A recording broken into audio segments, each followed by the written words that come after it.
Some people in this world are on the front lines of the struggle between good and evil, and some, like us, bear witness. I'm Therese Apel. And I'm Nicole Crowell. You may have heard us as we worked on stories and series about law enforcement and crime. And it's safe to say we've seen some of the best and worst of human nature. We decided there's no greater honor than bringing you the stories of the men and women who seek out the monsters, who speak for the victims, and who put the pieces together on some of the biggest Mississippi crime stories of our time. Welcome to Investigation Homicide. Hey guys, welcome to Investigation Homicide. Thank y'all for joining us this week. Of course, I am Therese Apel. I have our co-host Amanda Johansson with us today. Hello. So today we're not necessarily talking about homicide, but we are talking about something that is pretty near and dear to my heart, because if you know anything about my career, you know that for a while I had a show called Frontlines, and it was about the Rankin and Madison County, or Madison and Rankin County Interdiction unit. These guys are riding the interstates daily and through the night, protecting us from the things that actually are on our interstates that we don't always know about. There's cartel drugs, there's kidnappers, I'm not going to over dramatize it, but there's a lot going on out there. So we're going to talk to them. We've got Centel Easterling and Johansson here from that unit. Thanks for being here, guys. Oh, very welcome. Yeah. So let me start off with Amanda. Amanda, how are things going this lovely day? It's going. It's almost the end of the week. So I'm just pushing forward, ready for the weekend. Good deal. Now, you've never worked interdiction, have you? No. But you've worked with people who have. I have. I am not what you would consider a dope cop. I never wanted to be a dope cop. That just wasn't my thing. But I am very impressed with the guys that get out there and, sit out there for hours. Sometimes they're out there for like days or weeks trying to get this one particular stop. They're really dedicated, and they know exactly what they're looking for. I have no idea what they're looking for, but maybe I will learn today. That's right. Well, I know for me, being out there with them taught me a lot about what they're looking for, but also just about reading people and about human nature. Speaking of training, we also have Joe from FLETC in here. That is rather than going into all of it, but it's a school that law enforcement go to and learn a whole lot. Federal law enforcement training. What's it stand for again? Federal Law Enforcement Training Center. Okay, Federal Law Enforcement Training Center. Didn't want to get that wrong. So, guys, let's move on into what you guys do. Start off with you, Centel. Tell us a little bit about your career. How'd you start? What brought you here? I've been in law enforcement going on about 25 years now. Got a total of about 19 years working the highway interdiction. Started and I dabbled a little bit in interdiction when I first got in my career. Did about 6 years on patrol and then advanced to the highway. Also work with a K-9 as well, which he helps me on the interstate. That's about all it is to know about me. How long have you been a K-9 officer? I got ever since I've been in interdiction, about 19 years. So I have known, 3 of your K-9s? Mm-hmm. And 2. How many of you? 2. Okay, I've known 2 of them. How many have you had? Just 2? Just 2. Okay, good deal. Now, John, you have been doing this for a while, too. Tell us about your career and what brought you here. I started in 1994, late 1994, in small town of Delta, Louisiana. I've always worked narcotics ever since, because when I graduated academy, I looked like I was 12 years old, and I always had that thing for dope. So basically, I've been working narcotics for my whole 30-year career on the interstate or working street-level dope. Y'all tell us why you love working. I mean, obviously, you wouldn't still be doing it if you didn't love working dope. That's the only thing I've known to ever done. So I live and breathe. They get so aggravated with me at night. I stay on my phone 24/7, talking to people across this country. And, I get up sometimes 1 o'clock, just leave, say, I got to go. Get out on the highway and look for stuff. And so my chief and sheriff probably hates my phone bill. They're in a state that we have been to that he had known somebody. Mm-hmm. So he's a networker. Now, talk to us about, before we go into that, because I want to come back to that part, because networking in y'all's business is huge. But so start off with, tell us what, in your words, what does an interdiction officer do? You got to. Well, Off each other. Everybody's kind of like, We well. sit on the highway for numerous hours. We're watching cars. Pretty much what we're doing is waiting on the perfect car to come by. We're pretty much watching driving behavior. That's the first stage of what we're looking for. And if I want to go into driving behavior, I'm looking at what that car is doing when he approaches me, what he does when he gets ahead of me. We sit there and we hunt. That's pretty much what we do. Well, I know, dear Talk friend to a of lot of people. that you do. Yeah. A dear friend of ours, Chris Piku, the late Chris Piku, was one of the best at interdiction. And I know he taught me that it's basically like y'all are almost like deer hunting. Like you're waiting and you're watching and something will happen that you'll know that this is the one. So, John, when you're out there, what are you looking for? Technically, really honest, I'm looking for softballs. And people look at you like, what are you talking about, a softball? I'm not looking for that 90-mile-an-hour fastball. I'm looking for that 60-mile-an-hour softball. Go by. Yeah. Because they want to blend in. They don't want to show no attention to them, but they doing it. Most people sits out on that interstate see us 24. Everybody in there knows who we are, and they see us out there every day. Mm-hmm. If that speed limit's 70 miles an hour, they passing us 75 and 80 because they don't care, because they know that they ain't worried about us. But somebody that don't know us and they hauling something across the country, they're going to cause a reaction when they see us sitting out there. Sure. Now, obviously, a big part of this whole thing is you learn what behaviors you're looking for, but also once you've got a car pulled over, there's a behavior study going on there too. Yeah, well, you pretty much got to learn what's normal and what's not normal.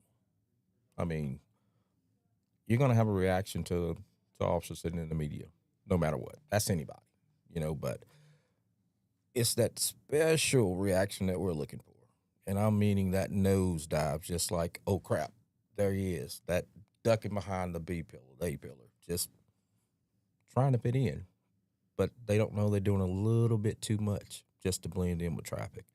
But the behavior that I'm looking for whenever we are on a traffic stop, you got all types of behavior that a person will exhibit when they're nervous. They don't even know that they're exhibiting that behavior. So I'm looking at for as breathing. I'm looking at carotid veins here. I'm looking at the trembling of the hand when they handed me license. So there's just a lot of things that we're looking at when we're standing at that when they're talking to a person. Sure. And so, Amanda, how does that translate in what you do as a detective? Yeah, very similar to whenever I'm interviewing a suspect for the child cases. Everyone gets nervous around the police when they feel like they've done something wrong or they know they've done something wrong. And so it's you cannot hide the body's reaction to nerves. And no matter how hard you try, the body's going to tell the truth. Yes. And we learn to pick up on it. And just watch people and see how they act when you ask certain questions. You try to get a baseline of questions, get that common question, then you hit them with that pressure question and see that change of behavior on it. Absolutely. On the baseline. So let me get on here right quick and just say, if you're watching us on Facebook right now, you can comment. If you are on my personal page, it for some reason will not post public. So go to my news page. It's the one with me with the headphones on if you're using my page. Otherwise, you can be on Amanda's page. It's Amanda Joe, Nicole Crowell's page, or the Investigation Homicide page. And you can post questions or comments or whatever, and we will see them in real time if you're watching or listening to this after the fact. Of course, we won't, but we'll try to check back and comment. Okay, so we've talked about kind of watching these reactions that you get from people. And I know during the time that I rode with these guys on the interstate, it was always fun to watch people because you have different kinds of people out there. How do you tell the difference between me being like, oh, crap, my license is expired, and someone that's like, oh, crap, there's a body in the trunk? That's what we see a lot, and that's why we got to talk to you, doing the interview. You can figure out real quick if it's just for a license, suspension, or a warrant, just by how you talk to people. And you can't hide that body. That language, they will show signs of being nervous to a point. Well, you got to think about it. Once we're going through a line of questions, right? And pretty much, I'm gonna sit here and say, hey, we're not worried about the ticket, the speeding infraction or whatever. But if that behavior does not lower, whenever we tell them that, we know it's a little bit more to it then. So it's pretty much we just going through a little spiel with them. And the question is, you believe it or not, people, you could put a husband and wife, prime example of this, Mother's Day 2 years ago. I stopped one on Mother's Day Sunday, husband and wife. Asked the husband, like, where y'all heading today? He was like, oh, I'm going to Alabama to see my friend. I'm like, so you taking your wife and kids with you to see your friend on Mother's Day? He's like, yes, sir. I talked to her, like, where y'all heading today? She's like, oh, I'm going to go see my sister in Atlanta. I was like, y'all been riding in the same car for 8 hours, and y'all ain't got stories better than this? And once I turned around and looked at him, he was picking up weeds off of the side of the interstate and kind of presented them to me like a bouquet. And I kind of almost said, this is your son. Right. What was he doing that for? He was just trying to be the nice guy. Just trying to show give you flowers. He's a nice guy. Just a nice Trying to guy. manipulate the situation. Pretty much. Nothing like a handful of weeds to make Just me weeds. like a person. You know, I figured out the body is set up, and I'm guessing the brain. It's a whole lot easier to lie going forward, but once you try to put the brain in reverse and ask questions backwards, that's when they stumble. Oh, wow. So it's just a little something I picked up since I've been doing it, and Sure. that's where all your behavior is coming from. Well, and see, that kind of stuff was what was so fun to me, because as a reporter, I always think I'm pretty good at interviewing people, watching body language, all that kind of stuff. But there were nights that I would sit out there with one of you guys or with William Lindley, and the thing is, watching the cars go by, and I would just be watching, and I would just see like truck, sedan, truck. And then it would be like, hey, did you see who was driving that? I'd be like, what? No. There was tinted windows, right? No, there weren't tinted. But to me, it's like all my brain would process is truck. But y'all are seeing like, okay, so that was a female driving, or, that car had 3 tires of one kind and one of another, or that license plate. I might see what color the license plate was or what state it was from, but y'all would see what county or things like that. So it's just that practice on the road, right? It is. Seeing what's normal and what's not normal. Like in Amanda's situation, she knows what's normal in her investigations. And same as us, we know what's normal in ours, and we look for that abnormal. And can I just throw this out? Because I can't comment on some of the news people's Go ahead. stations. We don't have no fancy machine on our cars that tell us there's a load of dope going by the way.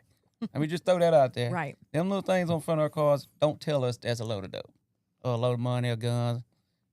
So I want to just throw that out there. It takes actual training to know that stuff. And 98% of all seizures is cold stops.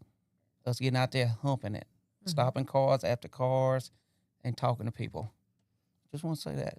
Well, because can't say it on some news. It was always interesting to me to see how little we pay attention when we drive. So you're driving down the road and you don't know how often you hit that white line, or how often you're following too close or whatever like that. And so many times you guys would pull people over just to be like, hey man, are you awake? Like there's coffee right down the road. So it's not always just that you're pulling somebody over for like, hey, you're going too fast or you're following too close. Sometimes it's just, I've seen you guys make sure somebody was awake because it's middle of the night or it's early in the morning. Like you're just 3 miles down the road from Pelahatchie, stop at that gas station and get coffee. There's more to it than just finding narcotics and money and stuff else. Just last year and so, our team received 2 life-saving awards. My partner here recovered a missing child that was taken out of Tennessee within the last 3 years. That was been trafficked to Texas. Many times we got out with flat tires, changing flat tires. Yeah. And you'd be surprised that grown men don't know how to change flat. I will give you a quick lesson on that. Might not change it for you, but I will help you. Right. You're going to learn today. You're going to learn today how to change a flat. Well, and it was the first episode that we did of Frontlines, and we saw a family on the side of the road, and none of them actually spoke English. Well, I guess some of the kids did. And their vehicle was broken down, so we went to the gas station. We got them water and candy, and and you were just making sure they're okay and that someone was coming for them. Yep. Talk about how often y'all do that nobody even talks about. Yes, because we out there so much on the side of the highway, and we'd be there before a trooper or a patrol deputy, because we there. I mean, that's part of our job. Get out when people we see somebody broke down. Because if my family were broke down, I'm expecting my third grandchild. Yes, I am that old. Just saying that. If my daughter and grandkids be broke down, I would expect somebody to pull over and help them. Mm-hmm. So that's what we do. I mean, we see a car broke down, we're gonna get out and check on them. I mean, You never know. We're all public servants, and we're here to serve the public. So if we see them, we stop by. Well, and I'm talking about that kind of first because I know there are a lot of people that give y'all a hard time that say, like, what do y'all do out there on the side of the road? You just sleep in? You know, like it's kind of that. Somebody one time told me, well, they're just the fire department of the police. And I'm like, what do you mean by that? Well, they have a whole lot of boring stuff until something happens, then it's really exciting. And I was like, that is almost accurate, but it's not, you know, because you guys are out there doing so much else besides. I know that there were times that, and are times that, you know, there's a manhunt going on, or you guys are looking for somebody who's on a bolo, or there's, you know, someone right down the interstate has been involved in some kind of an incident, and y'all are the ones that are called to do that because you're out there, you're available. Yeah. How often does that happen? A lot. I mean, even with dogs and tracking, we go and assist everybody. So it's not that we're only just sitting on the highway. Pretty much we're sitting there waiting on go. I mean, we're doing what we're supposed to do, but we're waiting on a phone call any second to come in. So we're everywhere. We go everywhere.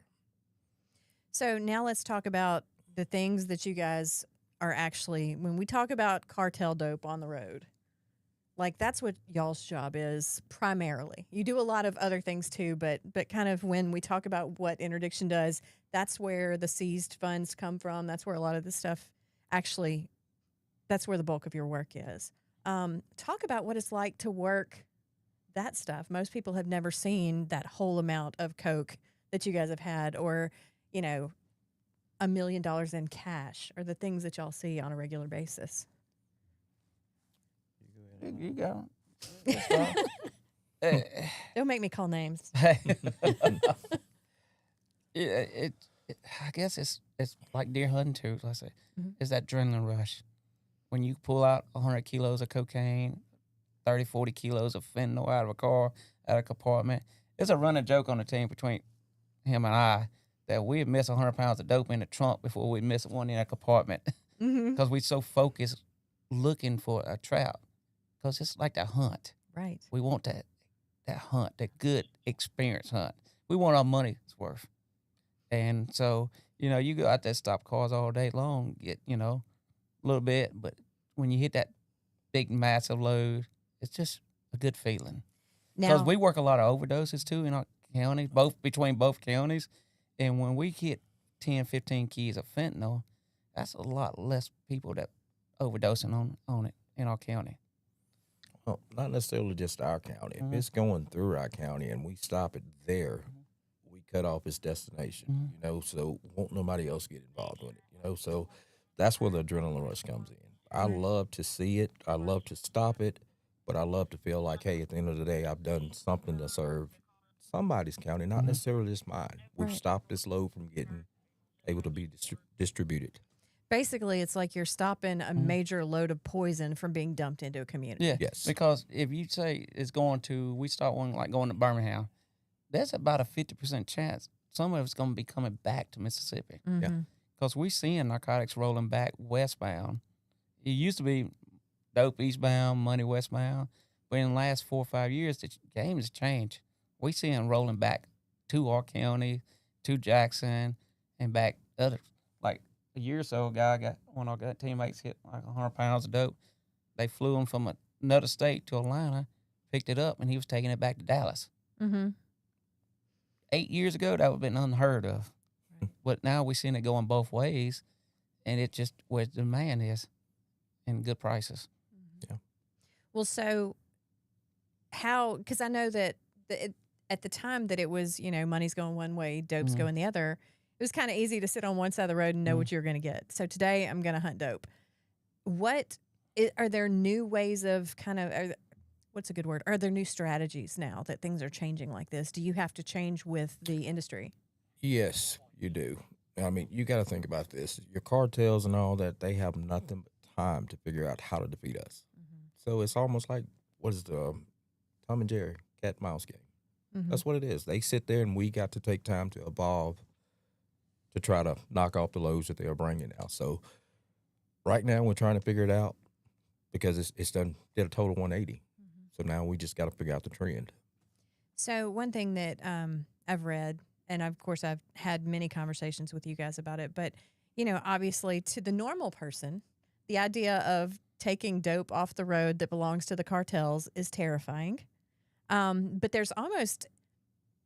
it's almost like there's kind of an understanding. The cartel understands they're going to ship dope and they're going to lose some to guys like y'all.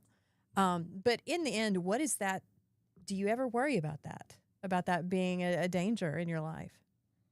It's always a little worry, but it's the tier people you're dealing with. It's a job for them. They get paid to haul it from point A to point B, and that's their job. So the likelihood, it's always dangerous. It's a business. It's That's a what business. They look at it like. If they send out 100 cars, they're expecting they're going to lose 30, 40 of them cars. Yeah. And that's the price of the game. And that's how much money there is in it. Yes. That's insane. Yep. So now let's talk about how sometimes you're sitting out there and you just expect it to be a normal day. You're looking for drugs or you're looking for cash or whatever. But something else happens. You get a bolo or you find out that, you know, you're looking for – actually, let's go to your situation, Centel. Okay. You pull over a vehicle. There's a man in the vehicle. There's a younger girl. Tell us about that day. Well,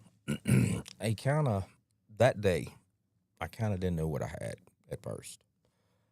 So through interviewing and picking up on body behavior, and pretty much the gentleman had told her to lie. So I had to dig even harder. Now, kind of tell us, when you pulled him over, what did you see? I mean, I know it was the older gentleman, the younger girl, but, you know, kind of what kind of vibes were you getting off him, and set the scene for us a little bit. Well, with the older gentleman, you can kind of tell they didn't fit. Didn't match. That makes sense. You got this older guy, or you got this younger female here. I guess she was somewhat comfortable because they've been in the car for so long together. But after I separated them and started asking questions, and I figured, oh, something's not right. So the more I dug into it, the more nervousness she started exhibiting. So I pulled her away, and she pretty much just broke. And what do you do then? You figure out, well, and tell us what was actually going on there. It was trafficking. I mean, that's the only way I can put it, human trafficking. And he had it also on his phone when he was able to download his phone.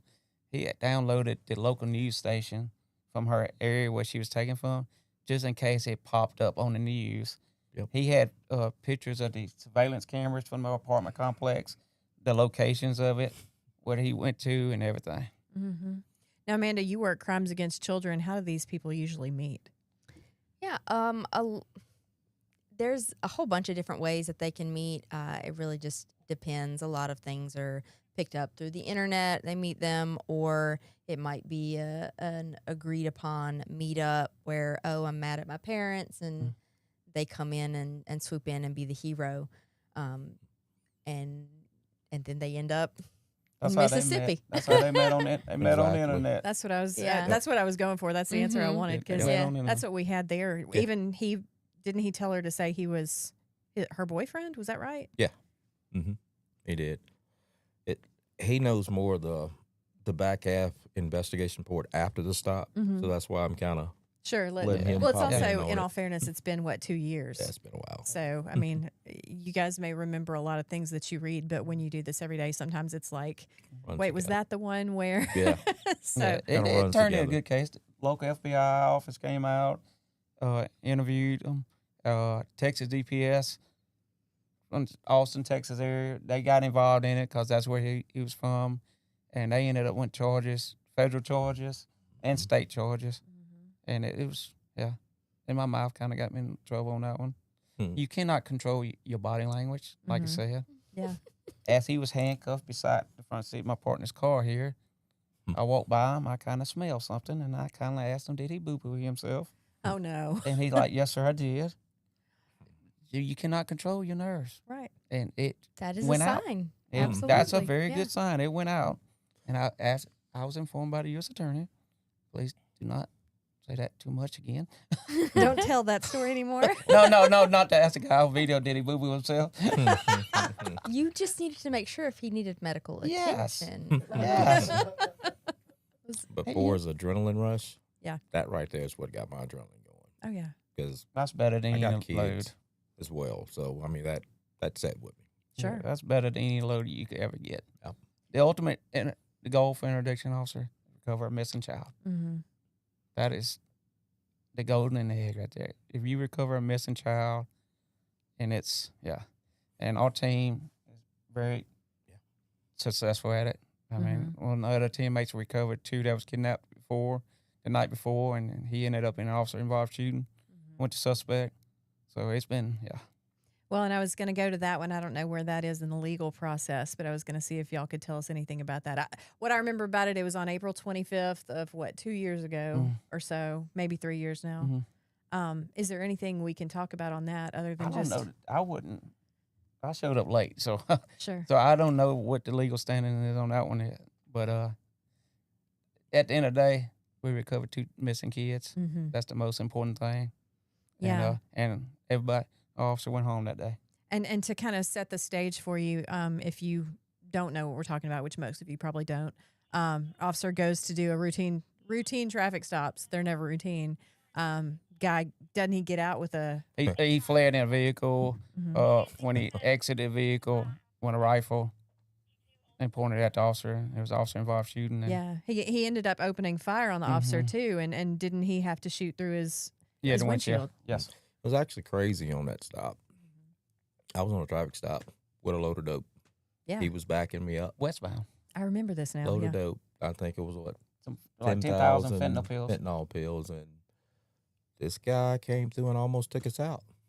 And my partner got behind him and it was kind of crazy though. I'm sitting here with suspects in handcuffs and I couldn't get to him when he was saying what was going on. I'm just kind of nerve-wracking.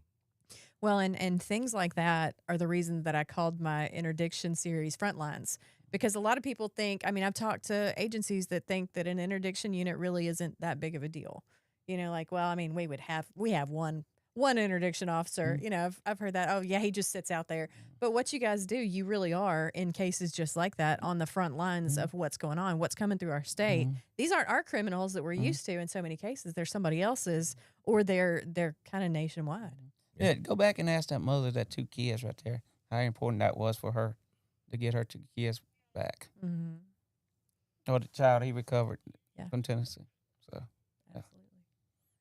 Well, and so another time, John, that was also on the show, I think the first episode also, we're out there just doing the thing, and we get a call that a woman has had a home invasion.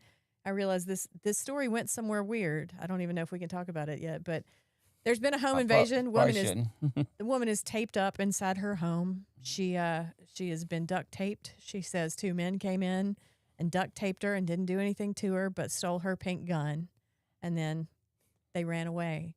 Well, of course, we go out there. Yeah, we did a track, K9 track, and basically we turned over the investigations, and we stepped back on it. We don't know. I still don't know the end results on it because the investigators handled it from there. We tried to track them, K9 that night, and was unable to, and that was our only part of that one. We went out there strictly for the K9 to assist. I'm the only one on the team that don't have a dog, yes, but I run with the dogs. Right. Yes. Probably because I'm trying to lose some of this. Ain't Might as helping too well. much. Just jog. Well, and that was the reason I told that story, is just because, you know, you never know what the night's going to bring. Yeah, you never know, because a month or so ago, our partners got in a chase with a guy. They was dumping weed out the window, just throwing it out the window, went into Scott County. And an hour later, I'm after a stolen car going to Newton County. So I had to get 2 new fenders from that one. Yeah. So really, a day, there's no such thing as a normal day, because I mean it can pop off just like that. And Now, when you least expect it. yeah. Well, and to me, so I have learned from doing this that I can be driving along and I can see an officer in the median and I already know if that's an interdiction officer or not. I always want to tell people like those guys aren't going to pull you over. You could, but you don't generally pull people over for speeding. So that's kind of something that I always laugh at when I go by and I wave because I know that you can tell that it's me. But on the other hand, I feel like having y'all out there sitting in those places also does kind of make people slow down a little bit. It's a deterrent. I would say that because usually the people that's traveling through don't know that we're there, and when they see us, boom, they immediately hit the brakes. Mm-hmm. So yeah, it does slow them down some. Absolutely. Yeah, sometimes like you never. It's like a box of chocolate. You never know what you're gonna get. Right. Because I stopped a car a week or so ago that blew my doors off. Just blew my doors off. Mm-hmm.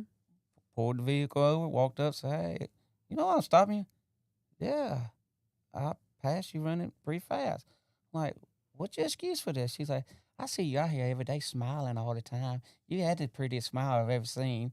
I just wanted you to stop and say, hey. Yeah. I was like, now tell me the real reason. I'm running late for work. Okay. But you never know what's going to come out of that person's mouth. Right. But I am smiling all the time.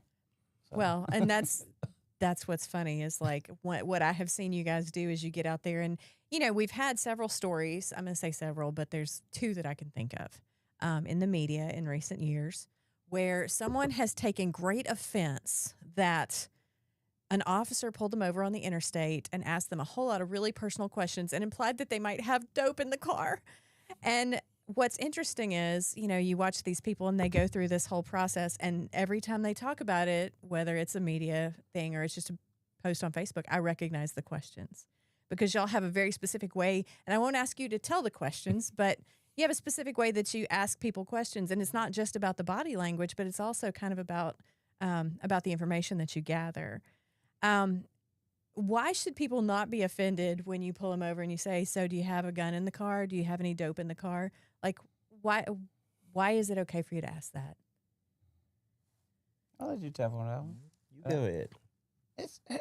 It's a way to ask people. I mean, we in the South. Everybody got a gun. Yeah. And I tell everybody, I'm like, hey, you got a gun? That's it.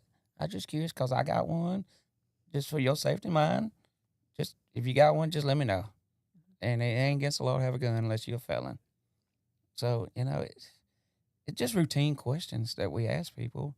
I mean, they ain't got to answer them. Mm-hmm. But it's all how you come across or how you ask that question. Now, I could call you a couple names you might be, but how I ask you that goes a long way with people. If you come across like a total jerk, like, hey, where the hell you going? Where you coming from? What you doing this for? You ain't going to get crap from them. Just be nice to people. Oh, Roadhouse movie, Patrick Swayze. Be nice. Tell time not to be nice.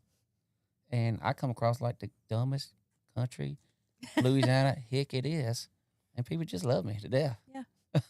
They tell me anything. Right. And that's I mean, each of y'all, one thing I noticed is each of you with your own personalities, you were all always very professional, but you were also very personal, very friendly, and honestly probably got more out of those people than they ever thought they were giving you when you would ask those questions.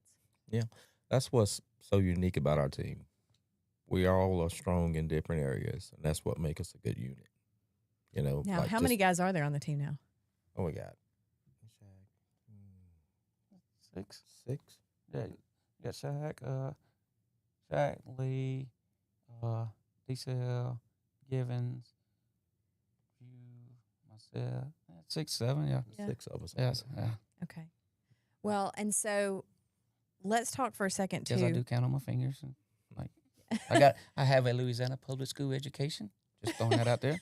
Well, at least you know how to count the fingers, right? Yes. So let's talk about networking. Because a few years back, I went with y'all to the Interdiction conference in Chicago, and you literally knew everybody. Why is it important in y'all's specific discipline to have so many contacts? Can you talk about that? Are you allowed to talk about that? I'm a people's person. Yeah. I love to talk to people. And, if I need something in another state, I know who I could call. I could pick up the phone and call somebody. We had an incident here in the city of Madison a year or so ago, and they was looking for a contact up in Canada. I was like, I just happen to know somebody in Canada. And reached out to somebody in Canada and hooked them up with our investigators here in the city of Madison and ended up assisting with solving the case. It just, the more contacts you have, the better. Because if you need somebody anywhere, just drop a phone, call. People always call me all the time like, hey, what do you think about this? I'm like, that's pretty good right there. And vice versa. Just, you never know when you need somebody to help you. And like a wanted person or something. We had Rankin CID was looking for a wanted person in a kidnapping a couple of weeks ago. They was like, hey, you know anybody in Lake Charles, Louisiana? I'm like, I do. And within like 20 minutes, they done located the guy at a casino in Lake Charles, and I got a picture of him in handcuffs within 20 minutes of them calling. Well, that's the thing, networking and all that. We're all out here to accomplish the same thing, and that's put the bad guy in jail. Mm. So it's good to network. Because the bad guys network against us. Yeah. Oh, that's definite. They network against us. And, if we all work together, they can't beat us. They can't beat us. Well, and so I know that there are several main drags for the guys that are, or the people rather, that are smuggling dope or running drugs or however you want to say it. I just sounded like such a amateur when I said that. But the point is, so you've got I-20, you've got I-10, you've got I-40, but also a lot of them will move around and do other things too. Okay, so we do have one comment here. We have 3 comments that we can see. Roland J says y'all do a great job. Kelly Law Office says keep up the good work, man. And Jordan Ricks wants to see a vest layout. So let me clarify this. I get asked this all the time. This thing right here is not a hand grenade. Just for the record, It does look like a hand grenade. It is not a hand grenade. It's if we out tracking a suspect or looking for a missing person or drones, baby, differentiate us in the bad person. So this is not a hand grenade. Every time we go somewhere eat, and people are like, you got a hand grenade on your shoulder. I'm like, no, it's not. Be cool So- if it was. It is not a hand grenade. I would have rolled with a hand grenade. Yeah. It's not a hand grenade. Well, if he's looking at mine, I got the same thing. Yeah, this is a fit check right now. That's for my OOTD? camera. Uh-huh. This is my mic here, and this is for my partner. This right here helps to, if he tracks somebody, it helps me get him off quickly without any harm. Sure. So Yeah, and when you say partner, of course, for those of the people that are listening that aren't paying attention, that's for your dog. yes, And one thing that you see with these dogs is they would never hurt you intentionally, but they get in there with their teeth, and sometimes you don't want to get in there between them. well, you got to understand if he does apprehend somebody out there, so that person's going to be fighting and tugging and all of this. So I don't want to go up and have to pull him. I just want to walk up, one little quick motion, boom, he pops off. Mm-hmm. So it's pretty much trying to protect the bad guy as well, but get the job done as well. Right. Well, and while we're on the canine subject, these canines are fascinating. If you don't know anything about them, they do so much, and they actually have the mentality of what a 5-year-old or 5 to 7-year-old child. Like they actually know that much sometimes. And so one of the things that I have loved is just seeing how they learn the job and they love it so much. Talk about that. They're just like one of the kids. I mean, it's like when I get off and go home, it's another kid going home with me, So the training with them, they love the training. They love whenever that door comes open or the truck cranks up, he's excited. Taylor's just to go on because he's knowing that he's about to be able to get in his truck and possibly do some work, whether it is narcotics training, tracking, or whatever. That's what he lives for day to day. How in depth do you want me to go on? Well, I was going to ask you too to talk about the relationship that you have with your dog, because it's not just, if I throw my dog in the truck and go driving, like that's one thing, but it's a whole different thing for you. Yes. He's with me sometime 12 to 13 hours a day. He's right there with me. So the relationship, the bond is unreal. He would be lost if I wasn't there with him now, so I can get him out, let him go into a crowd of people, If I step out and he hears my voice, he's coming directly to me, expecting to do some form of work, you know. Well, and I'm not trying to insult John here, but would you say now Iwan is your dog now, right? Yes, ma'am. Okay. Would you say that Iwan is your closest partner or John? Put me on the spot. Yeah. Huh? I think they'll both still love you either way. Well, I would have to look at that on two different playing fields. Sure. You know, Boris having my back when he's in the truck, Uh-huh. he's good to go. But when we're out there in the woods and we're going at it, I got to depend on him. Right. Because Because he he's barks too much. He barks Well, too much. for Didn't me. you tell us the story about how someone told you talk too much? So Yes. The dog barks too much. kinda Like the I had to same. get out of the car and talk. We have a conversation in a meeting. We had to get out because all we hear is he barks. Well, but that's a deterrent too. Oh, When yeah, you get it out of is. that vehicle to go walk up to Yeah, the side of a car, he's barking. his barking can also help you. Yes, he barks at butterflies. If it's moving, he's barking at it. yes. Not And a my bad car thing. smell better. Just saying that. Fair enough. I don't have it. Canine in mine. It smells better. I bet. So So also let's talk about for a second that feeling of approaching a vehicle. I mean, we see all these videos online now. It's just and Daniel alluded to it earlier. Y'all are constantly out there. When you pull somebody over, often and most of the time, you're by yourself. And you just don't know who this is going to be in this car anymore, the way the world is and the way people react to police officers. What is that like today? I just really don't even think about it. It's like second nature. Stopping cars, walking up. I just don't think about it. But when you get a sense, when them hairs on the back of your neck start rising up, and you start seeing something, and you get a feeling, then come back like, okay, what we got going on here? But on this, it's just second nature. Stopping cars, walking up to people, because you expect the good in people.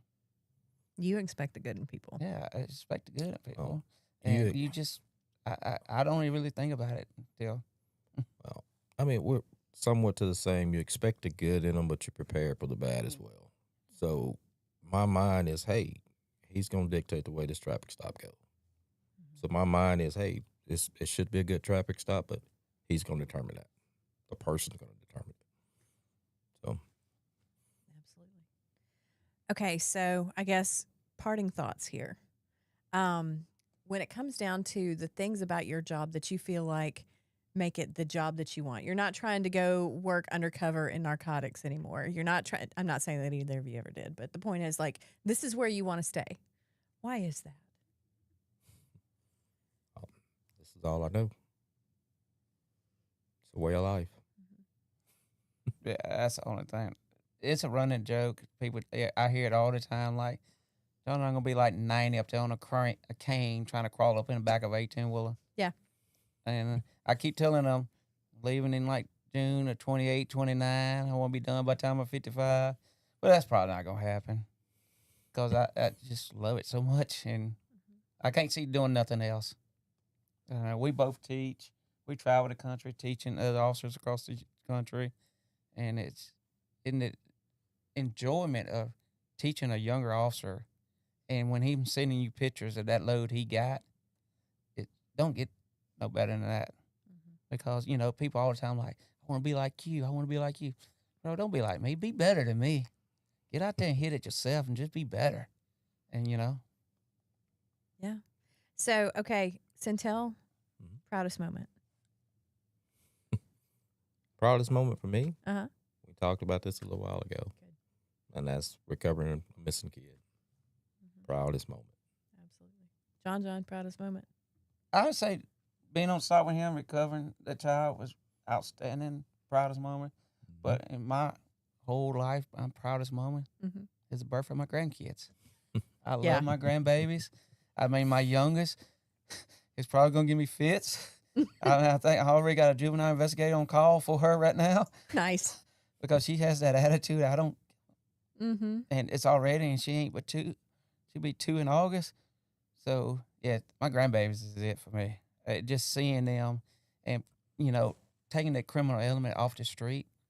So hopefully they won't ever have to deal with it and everything. It's just my grandbabies. It's about the future for you. Yeah, it's for about both the of you guys. grandbabies.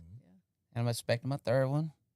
So my daughter and them ain't going to find out till it happens. Mm-hmm. But yes, I ain't figured that out summer yet. But hey, that's y'all. So you've got 2 granddaughters right now? I got 2, and I got a bonus one, and we're expecting a third one. Yes. So that's 4. That was going to be 4 total. Right. But my youngest, yes, she's going to be my problem child. And see, you're just And they out both there making redheads. They both redheads. And you know how I feel about that. That's awesome. They both redheads. You got to watch those little redheads. Oh, Um, them 2, yes. Whoever thought it was a good idea getting them plastic baseball bats? Because my oldest one had a black eye a couple weeks ago from the youngest one.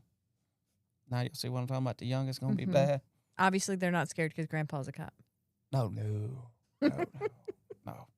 I'm Pop to them. Pop. Yeah, Pop to them. I'm going to start calling you that. I'm Pop to them. Yeah, good. No more John. Now he's Pop. Yeah. All right, Amanda, closing thoughts? Yeah, I have a question. You've talked about y'all's inside joke about you would miss a load of dope in a trunk because you're so focused on a trap, and you talk about going out and teaching the next generation. So throughout your entire career, is there a moment or are there stops that y'all have done that stick out in your mind that you feel you missed something, whether it's dope related or whether maybe it's trafficking related or Yes. or something? It's so I can remember, like, when that car drove off, I was like, I missed something in that thing. And I guess I probably one of the worst feelings for interdiction officer, because we write a lot of warning tickets. Another officer in the next state sent us a copy of our warning ticket with a picture of dope. That is just bad. Yes. That's bad juju right there. That's bad. Oh, it happens. So it happened because I stopped one probably, I don't know, 9 years ago. It was a commercial bus. And I looked at my partner at the time. I said, I missed a load of dope on that bus right there. And 2 days later, the North Carolina Highway Patrol and DEA called me and said, this is your warning ticket. I'm like, where did I miss it at? Yeah, when you get that phone call and they say, hey, is this yours? Here you we already go. know. So what do you do to make sure that you don't miss it the next time? So I actually, I went up to the bus place here in Ridgeland. I spent a whole day on searching buses, talking to their mechanics. So I never missed that concealment again. I spent the whole next day up there after I realized it. And I had the officers in North Carolina send me the video, what they saw, how did they found it and stuff.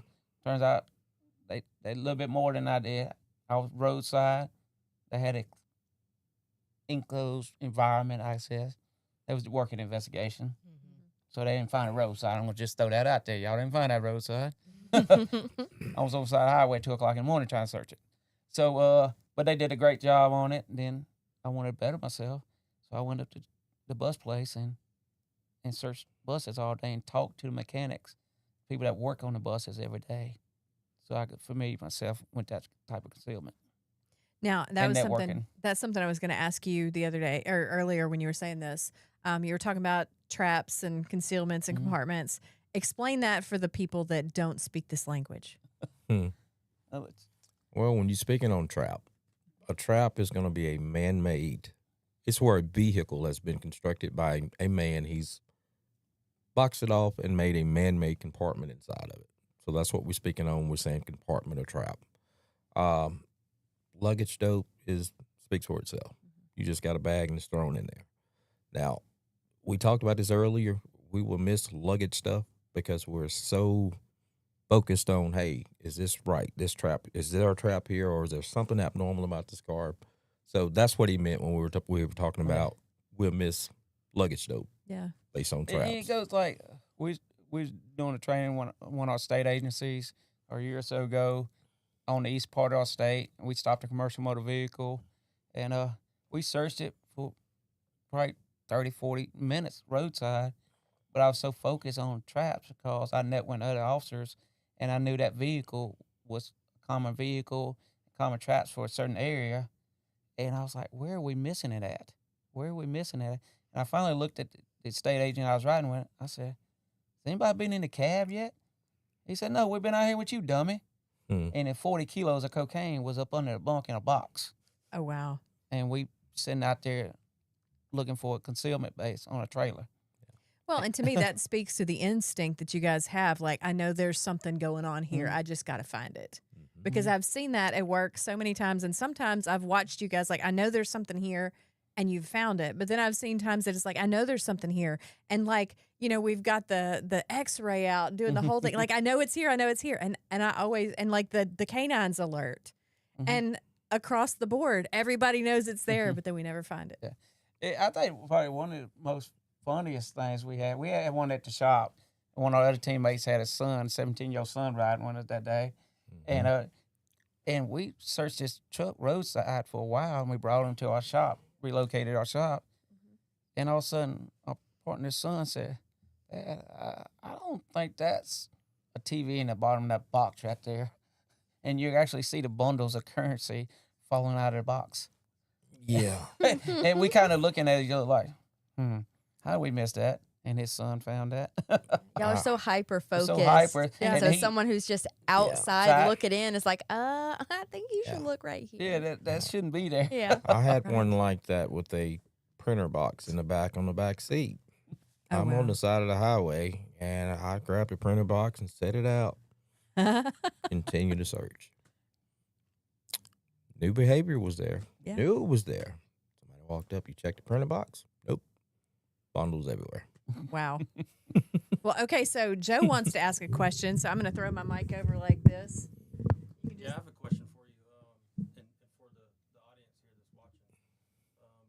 What are some tools that you guys have, or that you can use, or that are available, besides using your K9 to help you search a vehicle? Besides tools that you carry on your person and or in the car, like a toolbox, what are some tools that you guys use to help you find those compartments or to know what's inside the vehicle? Study it. When we do training, I try to explain to people all the time. There's a lot of people still loves the police out here. Be familiar. Go visit your local mechanic shops, your local car dealerships, and we have utility trailers. They're very law enforcement friendly, and we always call the owner and we have a question about a utility trailer, and he's always been able to help us. Answer the phone 1 or 2 o'clock in the morning, answer questions about us. And, you know, and we have x-ray machines. That's pretty expensive right there. And so any of our local business would like to donate to us for a new one, because mine's kind of old. We take donations. And we would kindly give you, you know, thank you in the media for it. We'll put the Cash App in there. Yeah, we put the Cash App in there. But, you know, it helps, and it saves a lot of time on the x-ray machine. It's a portable handheld machine. We got fiber optic scopes. Mm-hmm. That's very helpful. Yep. But if you know your vehicles, you know what's normal and what's not normal in vehicles. You're ahead of the game. You know, people use the voids in a vehicle. They modify the voids to build a compartment. And you know your voids in your vehicle, then all you got to do is count for your space. They got to have space to build a compartment and everything. But x-rays is nice, especially on a commercial motor vehicle. 100-degree heat in Mississippi or freezing rain. You Yeah. can clear it, commercial motor vehicle easy with an x-ray, handheld x-ray machine. Well, So, and when you're talking about voids, you're talking about like the space in the door. doors, and the quarter panels, yeah, even the gas tank sometimes. the gas tanks, transmissions. Anywhere you could put space, Well, got space. That comes with knowing what's supposed to be there and what's not Not. supposed to be there. So if I'm up under there and I'm looking and I see something that I know that's normally done this way and it's done another way, then I know we got a problem. So Yeah, and you know, and like I said, knowing what's supposed to be there and what's not. yeah. What's the odds of you traveling across the country and have multiple flats on one trip? I mean, and you stop a vehicle, you see they taking off 2 or 3 or 4 tires on a vehicle. Like, hey man, what is they doing that for? Then just ask questions and look. It's all And, about talking to people. yeah, that's the biggest thing, talking to people. Yeah. Talking to people. Yeah. Nicely though and respectfully. Right. Yeah. Well, and I'll tell a story too, because my favorite thing, one day I was in another county, and at the time I was driving my dad's Buick. It had Ohio plates. So I'm driving down this little highway in this other county. I see blue lights behind me, and I think, oh, okay. Because I knew I wasn't speeding. I knew I hadn't done anything, and I thought, let's see what this is. The guy pulls over, hey, ma'am, can I see your license? Does that whole thing. And then he says, so what have you got in the car? And all of a sudden I was like, oh, I know this game. I know what we're talking. You got any drugs in the car, ma'am? No. Do you have any guns in the car? No, ma'am. I mean, no, sir. So we go through several of the questions, and I'm sitting there the whole time like, should I mess with this kid? Should I give him a hard time? Like, I'm not going to do it. I'm not going to do it. Maybe I should. I don't know. But anyway, by the end of it, of course, he was a baby interdiction officer. And I just had such a fun time, like, watching him work, because I was like, man, I learned from the best. Like, I've been doing this, man. I could do this. But anyway, that was because of you guys. And you believe it or not, when we travel, we know the interdiction officers across the country where they usually work at. Yeah. And we go by them. We usually in a rental car, and we usually try to do something to get pulled over just to see what they do. And it'd be amazed people that pull you over and be like, okay, like, hey, where you going? I don't know. They just gave me the car. Right. And just to see how far they're going to go in it. It's my sister's car. Yeah. Well, this shows that it's a rental. Oh, then it's my brother's rental car. Yeah. That stuff's fun. Well, and so anything else you'd want people to know about the job that you do? Yeah. That's on you. Oh, You've been here longer than me. it's the best for me. I love it. I live and breathe it 24/7. I wouldn't want to do nothing else. And I want to thank, I had great admins that allow me to do this job. Our administration, if you don't have the support from your administration, you can't do this job. I mean, it's like any other profession, but we have great admin that let us do our jobs because they put that trust in us, and then we're going to do the best we can, and ain't going to make them look bad. Yeah. So, yeah. And for my boy, Anthony Fox and Barney, I think we look better sitting on this couch than y'all did. Just saying that. And, I should tell y'all, I took a screenshot a minute ago, Fox, if you're watching. But I took a screenshot because for some reason my phone hung up, and it told me about 1,800 times, Anthony Fox is watching. Anthony Fox is watching. So we're watching you too, Fox. Well, we do look better. We'll let you guys decide. So thank you guys so much for joining us tonight. We really appreciate y'all, being here with us. And for those of you that left us comments and that kind of thing, we really appreciate that too. If you need a podcast, Daniel Anderson's your guy with Audio Alchemy. He does all this magic for us, and he's able to fit all of us in this room and make everybody look really good too. So call Daniel if you need a podcast. Amanda, thank you for joining us tonight. Absolutely. I love it when we get to do something that I know about, and or if I don't know about, like dope, I get to sit here and learn, and y'all need to give me a certificate, and I'll send it back to admin, and I'll count it as training hours. That's right. Good. Well, and I just want to let y'all know, if you've watched or listened, that these are some of the best in business. We've known that for a while. Y'all have won a lot of awards, and they just didn't even bother to brag about it. So I'll brag on them for you. This team has done a lot of good work over the last several years, a long time. And so I'm really grateful to have gotten to know them all and work with them. And we're really grateful that you guys could be here tonight. So thank you. Thank you. We thank you. Yeah. Thanks for joining us, everyone, and good night.